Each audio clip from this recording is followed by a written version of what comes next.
for industrial purpose, for agriculture purpose, domestic purpose, software కానీ ఏ రంగమైనా కానీ ఏదైతుందో స్టేట్ ఎకానమిక్ గ్రోత్ మన విద్యుత్ పైన ఆధారపడి అంటే వాస్తవంగా తెలంగాణ అంటే మిగతా రాష్ట్రాలు ప్రాంతాలతో పోలిస్తే ఇది వ్యవసాయ ఆధారిత రాష్ట్రం. వ్యవసాయ రంగాన ఉచిత విద్యుత్ అమలు చేయడంతో ఏదైతున్నదో విద్యుత్ కన్సంప్షన్ అధికంగా ఉంది అన్నట్టుగా భావంతో ఏపీ స్టేట్ రీఆర్గనైజేషన్ యాక్ట్ లో రాష్ట్ర పునర్విభజన చట్టంలోనే ఏదైతుందో ప్రత్యేకంగా కేంద్రం పెట్టుబడిగా రాష్ట్రంపై భారం లేకుండా 4,000 మెగావాట్ల విద్యుత్ ఉత్పాదన ఎన్టీపీసీ ద్వారా చేపట్టి రాష్ట్రానికి 90% ఇచ్చే విధంగా ఒప్పందం. అంటే ఏంటి, స్టేట్ నీడ్ అనేది ఇక్కడ గుర్తించి స్పెషల్లీ స్టేట్ రీఆర్గనైజేషన్ యాక్ట్ సందర్భంగా అప్పుడు యూపీఏ ప్రభుత్వం తెలంగాణ రాష్ట్రానికి విద్యుత్ రంగాన సమస్య ఉత్పన్నం కాకుండా ఉండటానికి కొరకు ఇవాళ ఈ సౌకర్యం ఏర్పాటు చేశారు. అందులో భాగంగా ఇవాళ 1,600 మెగావాట్ లింక్ అయింది గ్రిడ్ కు, ఇంకా 2,400 మెగావాట్ ఈ జెడ్ కు లింక్ అయ్యేది. వాస్తవంగా గత ప్రభుత్వం ఏదైతుందో వాళ్ళకు ల్యాండ్ అలొకేషన్ ఇదంతా కొంత జాప్యం కావడంతో ఆ 2,400 మెగావాట్ విద్యుత్ కొంత జాప్యం ఇస్తారు. ఇది కమిషన్ సిద్ధంగా ఉన్నది, అది కూడా మనకి వచ్చేది. ఇవాళ మనకు ఏదైతే కన్సంప్షన్ ఉన్నదో రాబోయే ఒక 20 సంవత్సరాల గ్రోత్ మనం పరిగణలోకి తీసుకోవాలి. స్టేట్ ఇవాళ అనేది ఏదైతుందో మనకి వాళ్ళ పవర్ కన్సంప్షన్ ఎంత ఉంది, ఇయర్ టు ఇయర్ గ్రోత్ ఎంత వస్తుంది, ఇయర్ ఫ్యూచర్ 10 సంవత్సరాల తదుపరి ఏ విధంగా ఉంటుంది, 20 సంవత్సరాల తర్వాత మనకి ఏ మేరకు అవసరం ఏర్పడుతుంది, ఇదంతా కూడా పరిగణలోకి తీసుకొని ముందస్తుగా ప్రణాళిక రూపొందించుకోవాలి. విద్యుత్ అనేది మనకు అంటే మనము స్విచ్ ఆన్ చేసుకున్నట్టు విద్యుత్ ఉత్పాదన కాదు. మనం we had to well plan for it, but well plan for it. ఉదాహరణకు గత ప్రభుత్వం టీఆర్ఎస్ ప్రభుత్వాన్ని మనం ఉదాహరణ తీసుకుంటే అప్పుడు మనకు ఎన్టీపీసీ ద్వారా ఏ విధమైన పెట్టుబడి లేకుండా 4,000 మెగావాట్ల విద్యుత్ పొందే అవకాశం ఉండగా కూడా అప్పుడు గత ప్రభుత్వం యాదాద్రిలో 4,000 మెగావాట్ల విద్యుత్ ఉత్పాదన ప్రాజెక్టు ఏర్పాటు చేసింది. 4,000 మెగావాట్ల విద్యుత్ ఉత్పాదన ప్రాజెక్టు ఏర్పాటు చేసింది. ఆ సందర్భం కూడా రకరకాలైన చర్చలు వచ్చినాయి. ఫ్యూచర్ నీళ్లు దృష్టిలో పెట్టుకొని ఏర్పాటు చేస్తున్నామని చెప్పని ప్రభుత్వం పేర్కొన్నాము.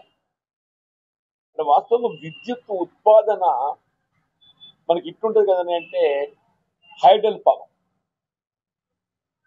హైడల్ పవర్ అనేది ఎప్పుడు వస్తుంది, కేవలం మనకు ఇట్స్ ఓన్లీ సీజనల్ టైం.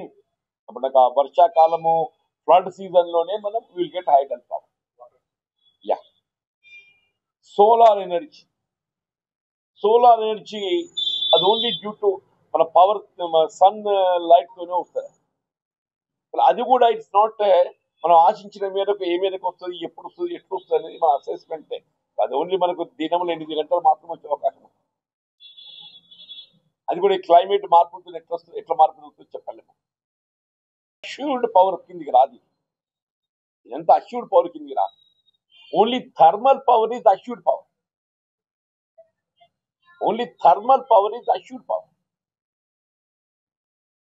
కానీ ఒక విధంగా thermal power is little costlier power than all this.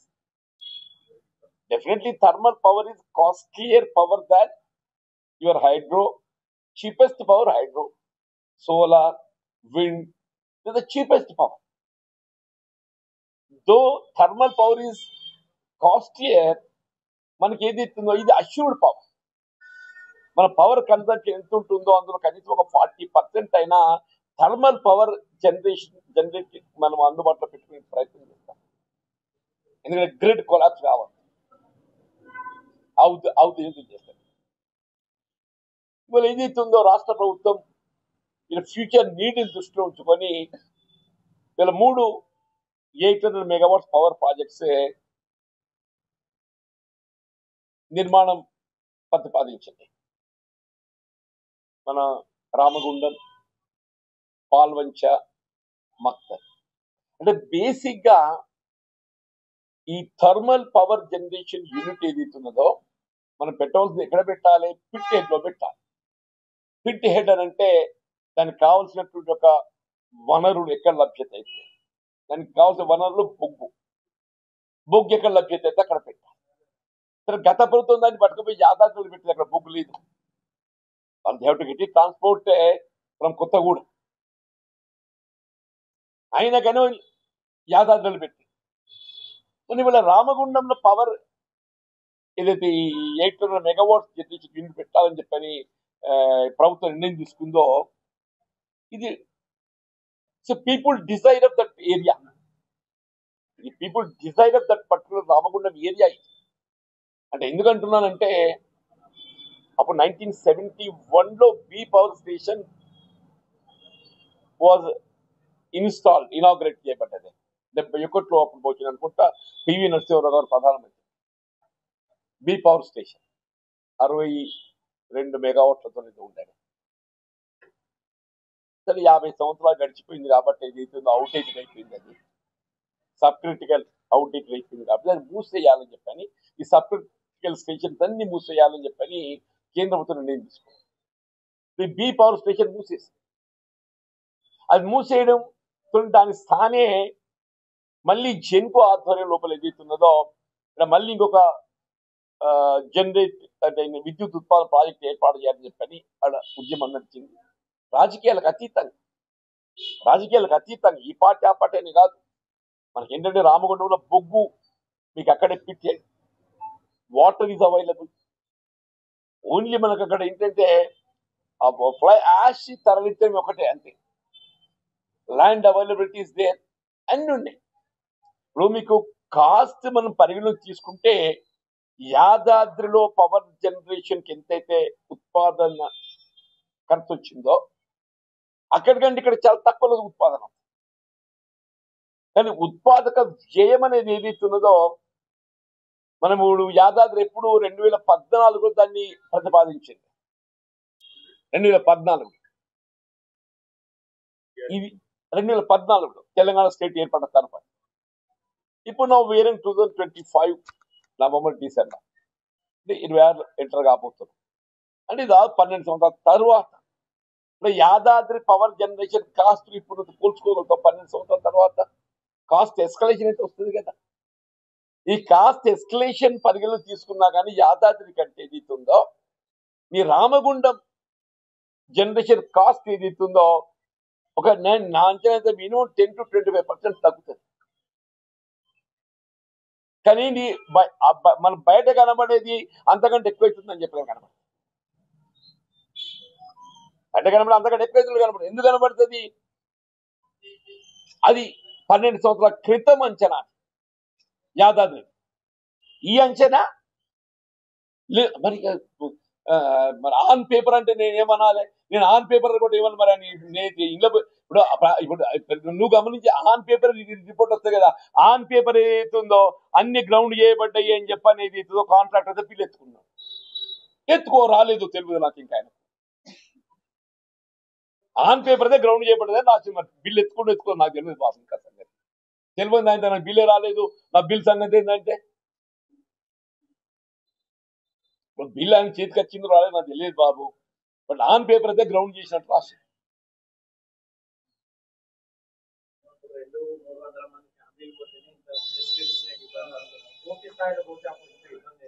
ఇప్పుడు హరిగారు నేనేమంటున్నా, మౌలిక సదుపాయాల కల్పన ప్రభుత్వ బాధ్యత డెఫినెట్లీ.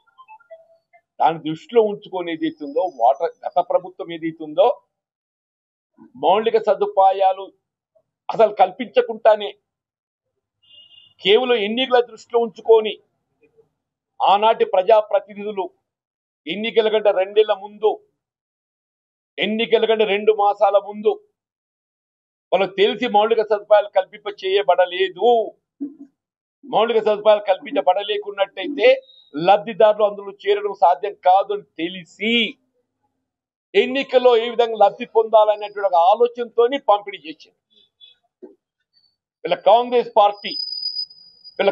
పార్టీ అని టెలి ఇమీడియట్లీ ఆఫ్టర్ ది ఎలక్షన్స్ మీ అందరి సమక్షంలో నేను అక్కడ మీటింగ్ పెట్టాను. మొత్తం లబ్ధిదారులతో మీటింగ్ పెట్టాను. నీడ్స్ అన్ని మొత్తం ఏదైతుందో వాటిని అన్నింటిని కూడా ప్రొజెక్ట్ చేసినాం. అవన్నీ మంజూరు వచ్చినాయి, నిర్మాణాలు కొనసాగినాయి. ఆనాడు ఏదైతే పంచినాడు వాడు ఏం దిక్కులే కూడా పంచి నాకు ఆడు ఓటు ఎత్తే చాలు ఎట్లయితే అట్లా అని చెప్పాను. పంచినోళ్ళేమో సంబరం మంచిగానే ఉన్నారు వాళ్ళు. ఇవాళ కాంగ్రెస్ పార్టీ ఏదైతుందో సరే ఇప్పుడు పొలానికి అనగా అన్నారు కానీ ఏదైతే పొలాన్ని అయితే దాదాలుగా ఎవరెవరు ఆ కన్న తల్లి ఆడ వారేసి వీకింది. పొలగాన్ని కన్న తల్లి ఏదైతుందో ఆడ వారేసి వీకింది. ఆ పొలాన్ని అట్లా ఎడవనిస్తామా? ఇలా కాంగ్రెస్ పార్టీ మేము హక్కును చేర్చుకుంటున్నాం.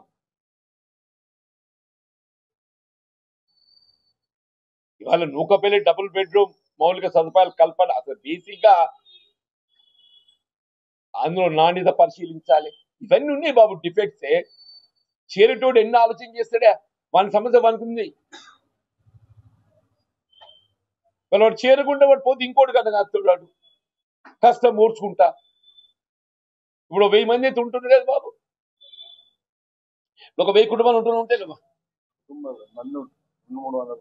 నువ్వు చూసినట్టే చెప్పవచ్చు. 1000 మంది 1000 కుటుంబాలు ఉంటున్నాయి, 500 కుటుంబాలు ఉంటున్నాయి. నేను 1000 అంటున్నాను. నేను ఏం సంతోష్ ఒక 1000 కుటుంబాలు ఉంటున్నాయి. ఈ 1000 కుటుంబాలు వాళ్ళ కొంత మౌలిక సదుపాయాల పట్ల సమస్యలు ఉత్పన్నమవుతున్నా కానీ ఉంటుండ్రు కదా, ఉంటుండ్రా లేదా? పోనీ ఒక 10 లక్షలు ఇల్లు అయితే నువ్వు ఇల్లుకు చేర్చలేవంటే ఏమనంటే ఇలా 5 లక్షల రూపాయలు కేవలం ఇంటి నిర్మాణ వ్యయం. దానికి అదనంగా మౌలిక సదుపాయాలు ఇంటి అడుగు జాగా ఇవన్నీ లేవా? అంటే ఒక్కొక్క ఇంటి వ్యయం ఎంత? 10 లక్షల రూపాయలు. ఒక ఇంటి వ్యయం ఎంత? 10 లక్షల రూపాయలు అంటున్నాను నేను. 10 లక్షల రూపాయలు ఇల్లు నీకు ఇస్తే నువ్వు చేర్చలేవంటే ఏమన్నట్టు? అయితే నాణ్యత లోపంతో ఏదైతుందో ఆ ఇల్లు ఉన్న వేమరాడ ఆది శ్రీనివాస్ గారు ఏదైతుందో పరిశీలన పోతే ఆ పెక్కులు ఉలి ఆయన తల మీద పడ్డదట. మీరే రాసిన పేపర్ నాకు